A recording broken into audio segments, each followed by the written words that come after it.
All right, everyone. We are going to take a look at the Jacksonian era today. So, we are going to be going through some information about Andrew Jackson and his administration, as well as some other details on the front end and back end of his time in office. So, we're going to start with the growing spirit of equality. So, in America during this time after the War of 1812. We talked about the era of good feelings, but we've also got this growing spirit of equality. Americans didn't have a very rigid social system. And so people are starting to really grasp onto this idea of democracy. And other countries around the world were noticing it as well. One person, Alexis de Tocqueville, visited America from France in 1831, and he was coming to observe our prison system, but ended up writing all about the equality and freedom and democratic spirit of the American people in a book called Democracy in America. So there was, beyond the United States, a lot of recognition of this equality in the United States. Of course, that's not going to extend to everyone. We'll talk about that as well. One thing that was expanding though was suffrage, the right to vote. So anytime you hear about like women's suffrage, they're talking about women's right to vote with things like that. Now, in 1820, more people were gaining the right to vote as more people were fighting for their rights. And so many were still denied full participation. So that would be women, Native Americans, African Americans, the usual people. But suffrage was expanded for men. So if you were a white male over the age of 21, you could vote. You did not have to own land anymore as you had previously. And so voter turnout really started to go up after 1828. Before that, it was about 27% of the population was coming out to vote. After 1828, it increased to 58%, and then it was 80% after 1840. So we really start to see people voting. And of course, like I mentioned, women, Native Americans, and slaves were not given the right to vote. It's going to be several decades for those groups, unfortunately. Free African Americans had the right to vote prior to 1820, but as we get into the 1820s, more and more Northern Blacks were losing that right to vote. One example is New York. Black men had to own property in order to vote. And so that's not going to be resolved until we get to some of our Reconstruction era amendments to the Constitution. So one of these voting instances is the election of 1824. We've got four Republican candidates who are all competing for the White House. We have John Quincy Adams, who is, of course, the son of John Adams, our second president. He was the former Secretary of State, very intelligent and well respected. But he was very uncomfortable among commoners. And so he kind of gets this reputation of being an elitist, kind of an aristocrat. So some people don't like him for that. We've also got Henry Clay, who we talked about before when we talked about sectionalism. He was a great politician, accomplished a lot, but not as popular as Andrew Jackson, who is a war hero. We talked about him with the War of 1812 and the Battle of New Orleans. He's known as Old Hickories. We'll see that come up as a nickname for him. He's born into a poor family, so he has these humble beginnings. He's admired by other people who come from that humble background as well, so farmers and other people who are being left out of a growing economy at this time. And then William Crawford, who is favored in the South, but he ends up dropping out. He becomes too sick to campaign, so he's not going to really be a big contender here. All right. Now, just like the election of 1800, there is no clear winner for the election of 1824. And so this is going to go to Congress, just like it did before, to make that decision. So the House of Representatives is going to decide this election. So Clay, Henry Clay, who is Speaker of the House at this time, is in a unique position to influence this decision. And he happened to urge some people in Congress to vote for John Quincy Adams. And so he used his position as Speaker of the House to push the election in Adams's favor. And so Adams wins, and he just happens to select Henry Clay to be his Secretary of State. And so the whole country starts yelling corruption, and they call this a corrupt bargain. They believe that Clay and John Quincy Adams struck a deal, and that if Clay could help get him elected, then Adams would reward him with a position in his administration. And so Jackson, in particular, and a lot of his supporters were very furious. They accused Washington of being corrupt, and that bribery was going on, and lies, and all of this. And so Adams starts out his administration in 1825 kind of under the shadow of the corrupt bargain. And just like his father, he was a very unpopular president. Um, People thought that he was dishonest, again, with this corrupt bargain. But he does try to make some internal improvements to the US infrastructure, namely by improving education and promoting arts and sciences. But a lot of people didn't think that the government should be spending money on those types of programs. People in Adams's party, in particular, did want some government oversight in the economy and things like that. But especially people who were supportive of Jackson were very much against what Adams was doing. And they feared that this was the government getting bigger and bigger, which they didn't want. And so Adams runs again for the White House for a second term in the election of 1828, and this time it is just him and Jackson in a very fierce personal campaign for the White House. People were afraid that Jackson might be too aggressive. He had that military background, but some people saw him as a war hawk, as someone who might become a dictator. But then people who didn't like Adams felt that he was too upper class, and that he would continue down this path that was pretty unpopular in his first term. And then Jackson was also viewed as a common man. He had that humble background. He identified with farmers and people who were being left out of the economy. So in the end, Andrew Jackson wins in 1828, and this is considered a win for the common people. They feel that someone is finally in office who knows what types of struggles they're having and knows um, what kind of atmosphere they live in day to day. And so we get this concept of Jacksonian democracy, the spread of political power to more people. And Andrew Jackson represents that to his supporters. He's the common man.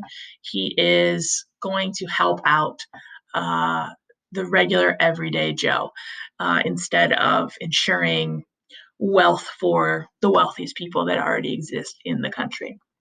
And he's the first Westerner to occupy the White House. And so this is kind of a shift of political power towards the West rather than our usual Northerners and Southerners.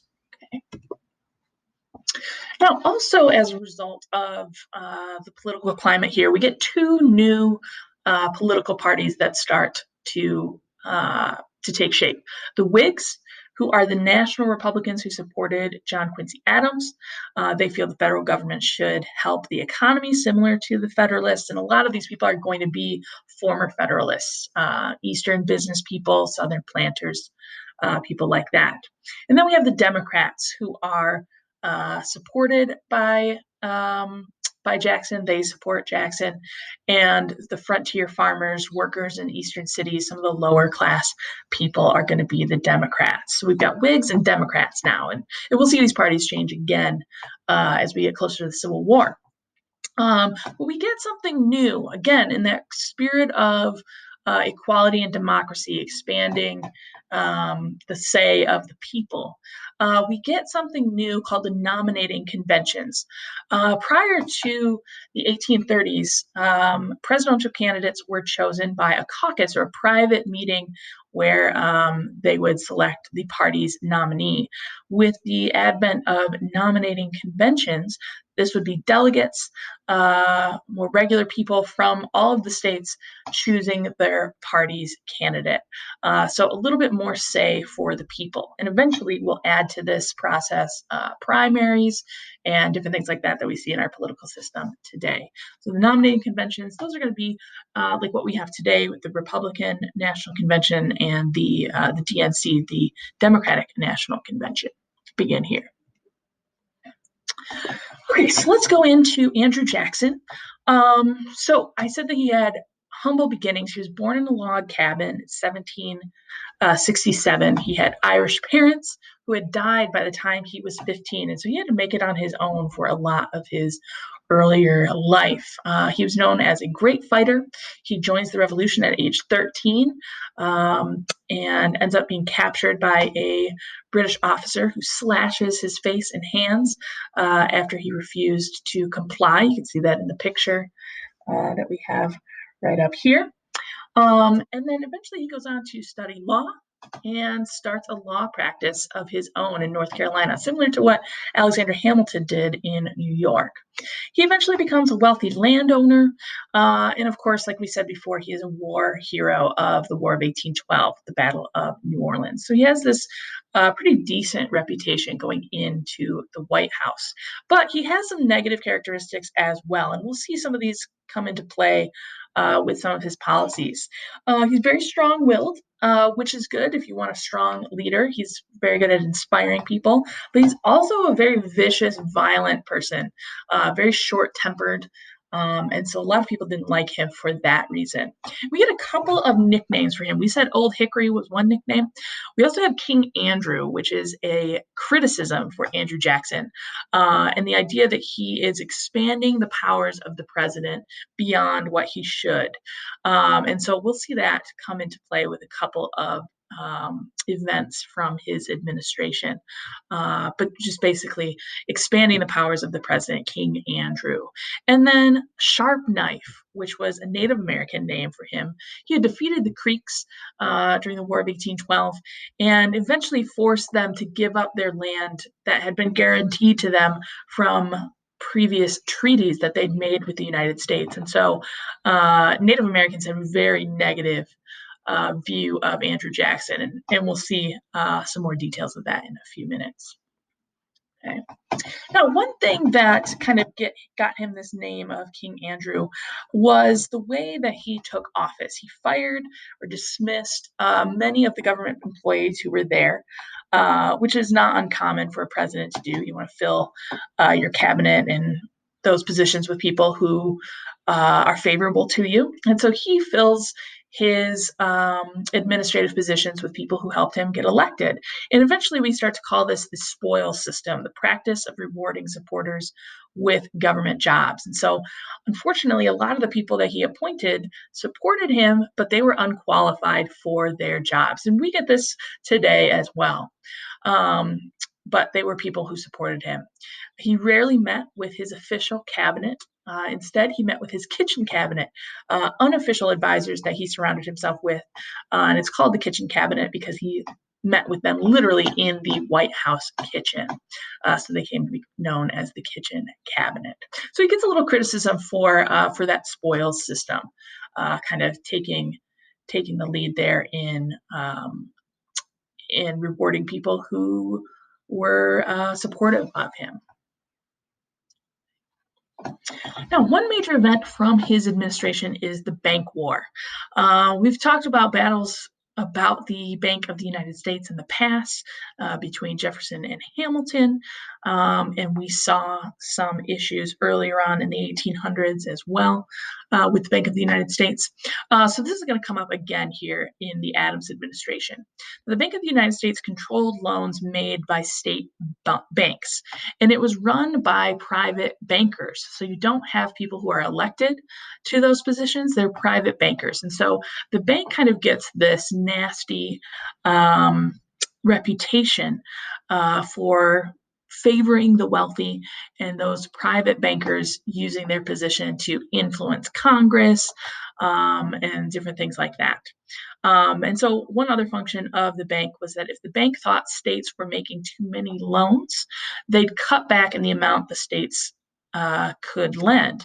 And so this angered a lot of farmers and merchants who would be influenced by a policy like this. And then you have Jackson himself, who hated the banks. He did not like them. Again, that criticism that the private businesses were making money off of a government program because of the private bankers who ran it. And Nicholas Biddle, in particular, who was in charge of the Bank of the United States at this time, was accused of using the bank to gain influence over members of Congress. And so Jackson wanted to put more oversight in the Bank of the United States and really get rid of it altogether. Okay.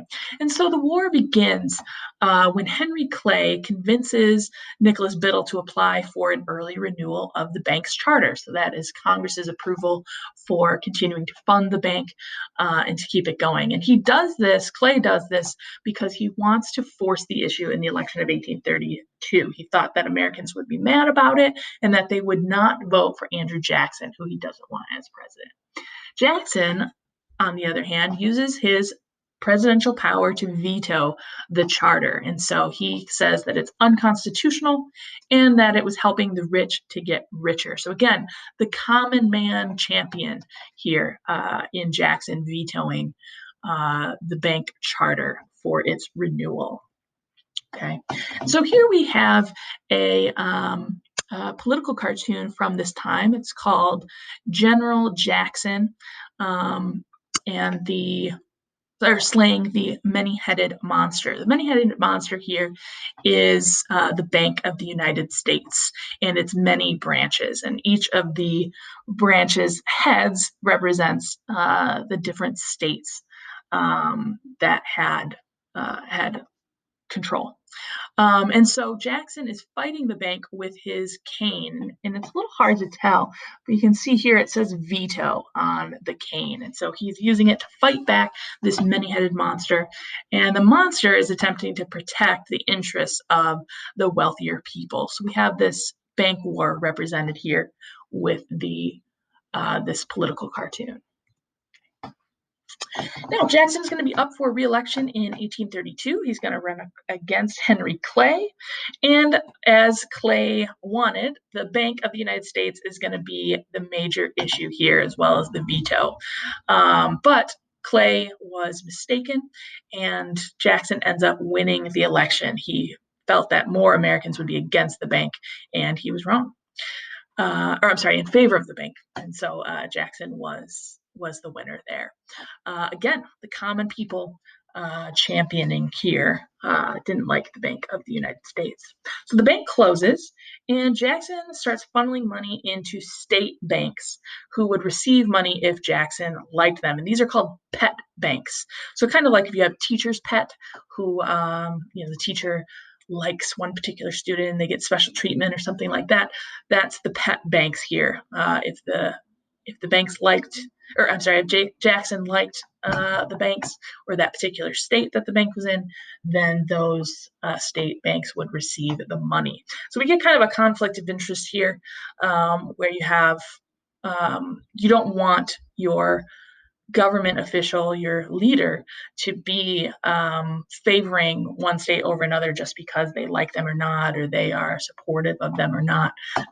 We need to have some sort of other oversight here. And so Jackson's attempt to get rid of the private bankers was just replacing them with more influence from his office. And so the closure of the bank added to the economic crisis that was brewing in 1836 and leads to the Panic of 1837, which is going to be an economic depression for the United States. Much like what we've seen in other times, we'll have several different panics throughout the 1800s and early 1900s. And then, of course, the big Great Depression in 29. And then we get some other economic downturns in the 1970s and 80s, as well as the most recent one here in 2008, and then right now with the coronavirus struggle. Now, another major event in Adams' administration was the nullification crisis. And at the heart of the nullification crisis is states' rights. which refers to the right of states to limit the power of the federal government. And so we've seen these issues coming up. We talked about the seeds of sectionalism, and we talked about John C. Calhoun, Henry Clay, and Daniel Webster, who all had some influence over their respective regions, the South, the North, and the West. And so we've seen these sectional issues come up before, namely with the early tariffs that we were talking about.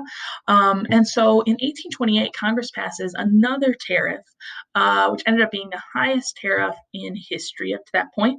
And this is going to affect the Southerners more than the Northerners. Remember, we said the protective tariff that was passed against the British goods in 1816 disproportionately affected the Southerners as well. And so we're going to get more sectional divisions over this 1828 tariff.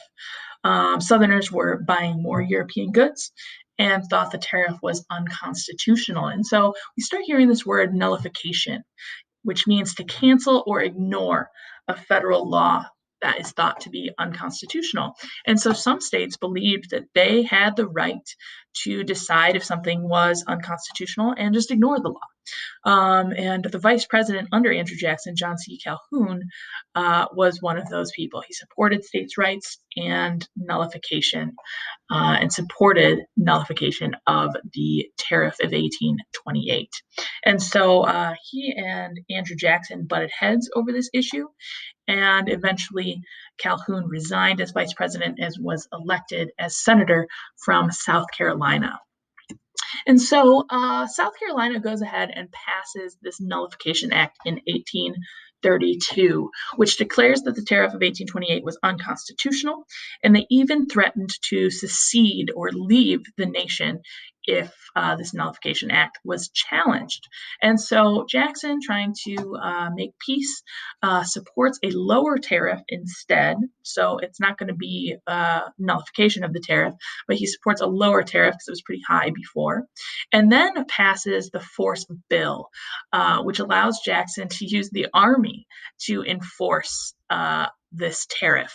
And so this intimidates the states. No other states decide to support South Carolina, and South Carolina eventually repeals the Nullification Act. And so this is just another step towards these sectional tensions between North and South, which are going to, of course, culminate in the Civil War. Okay.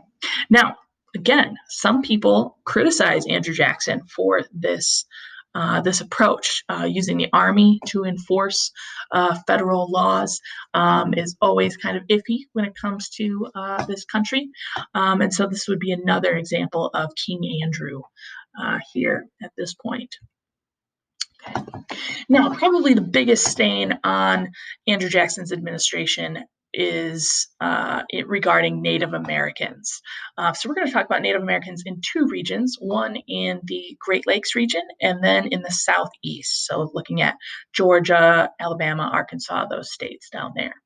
So the Great Lakes region, full of Native American tribes. We've been talking about how Native Americans had gradually been forced west. The more and more people, Europeans and then eventually Americans, started to encroach on their lands. And so the Great Lakes region had long been a beacon of Native American dominance. They had engaged in a lot of trade with the French and then the British, different military alliances with the French and British, and eventually the United States as well. And then intermarriage with the Euro Americans too. And so they had a lot of ties, positive ties to the Euro Americans. But as we get into the War of 1812 and the aftermath, that starts to change. And so the main thing that whites want from the Native Americans is, of course, their lands. And in the Great Lakes region in particular, they wanted trade resources and their location. They're located on the waterways of the Great Lakes, all the rivers that feed into the Mississippi and Missouri, and then, of course, the waterways that head out to the Atlantic Ocean.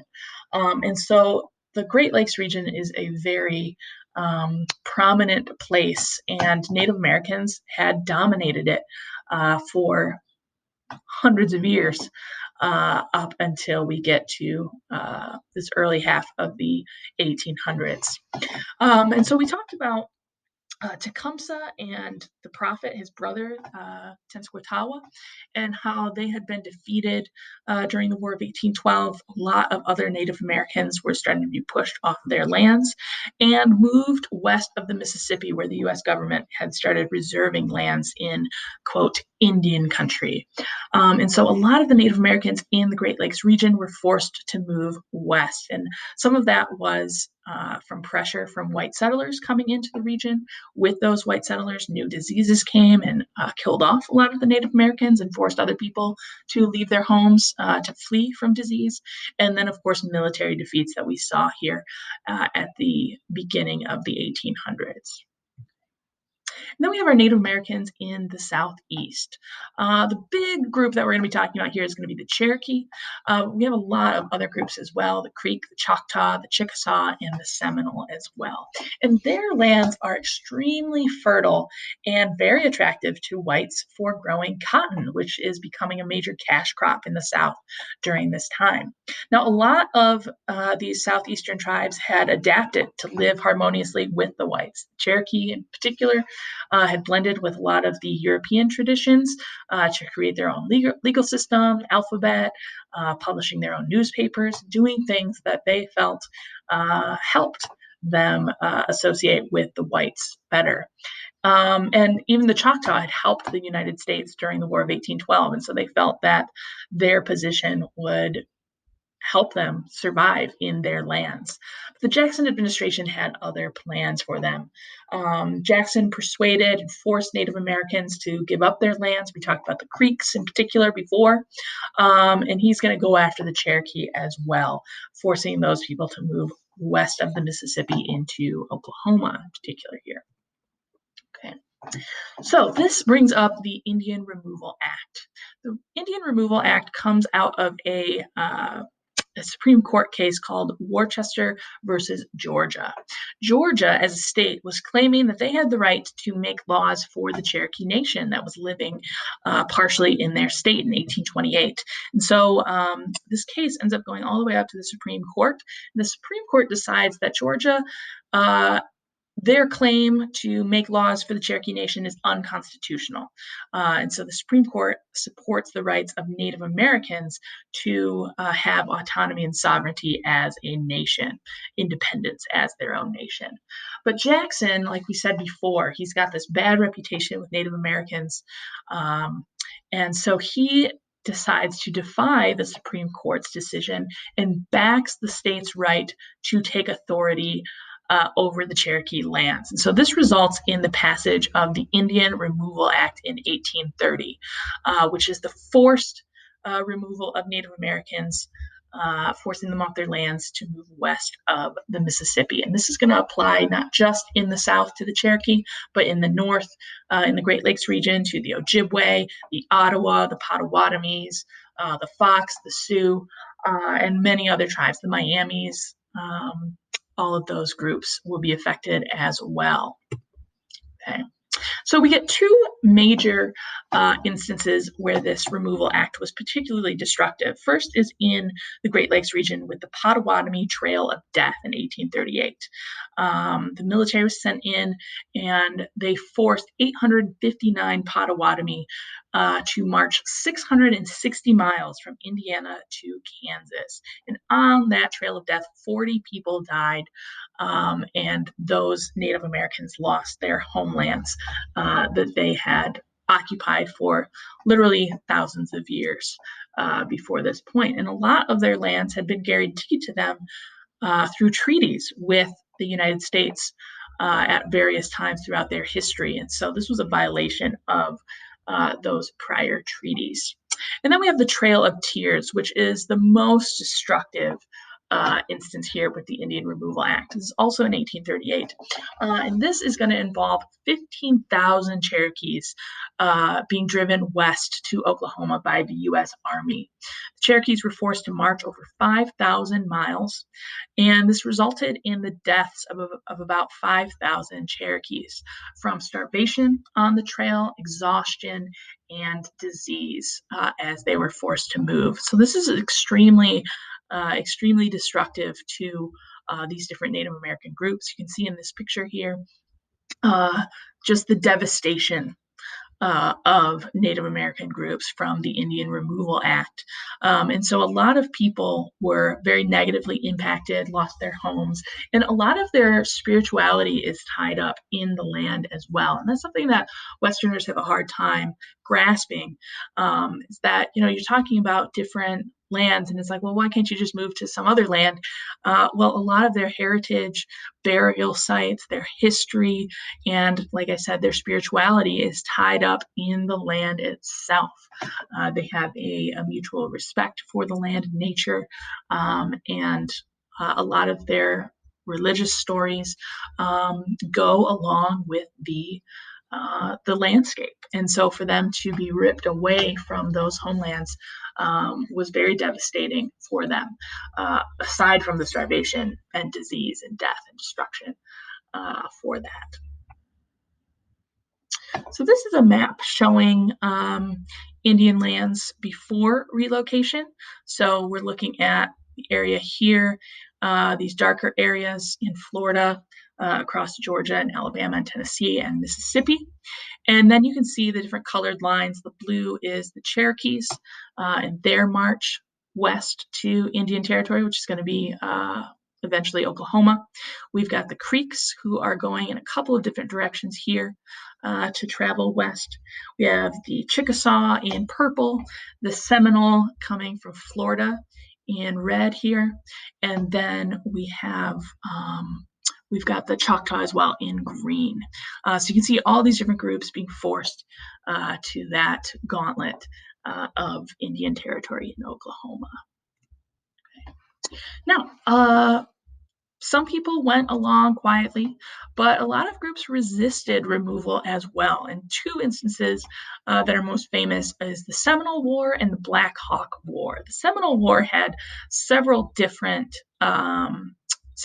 periods. We have the First Seminole War beginning in 1817, and then we have these recurrences again in 1835 and then in 1858. So these are the Seminoles from Florida resisting the U.S. removal efforts, fighting against the United States to protect their rights to their land. Then we have the Black Hawk War in 1832 as well, where the Fox and the Sioux of the Great Lakes region were resisting white settlement and the U.S. attempts to control their land, and they were led by a man named Black Hawk, which is where the war gets its name from. There's a major battle at Bad Axe, and the U.S. soldiers annihilated Black Hawk's warriors here, eventually killing 592 Native Americans, whereas only 7 Americans were killed. And so this is a good example of sort of the resilience, perseverance of Native Americans. These people are not just taking this lying down, they are resisting these efforts.